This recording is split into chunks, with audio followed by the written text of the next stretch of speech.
بسم اللہ الرحمن الرحیم۔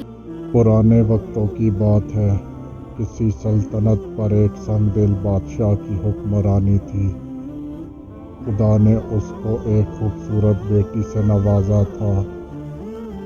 ایک دن بادشاہ نے دربار کے خاص نجومی سے دریافت کیا کہ بتاؤ شہزادی نیلم کی شادی کس ملک کے شہزادہ کے ساتھ ہوگی؟ نجومی نے عرض کی کہ بادشاہ سلامت، یہ بات آپ نہ پوچھے تو بہتر ہوگا۔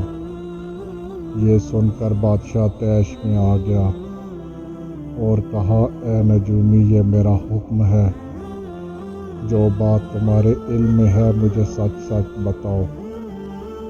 بادشاہ کے حکم کی تعمیل کرتے ہوئے نجومی نے کہا،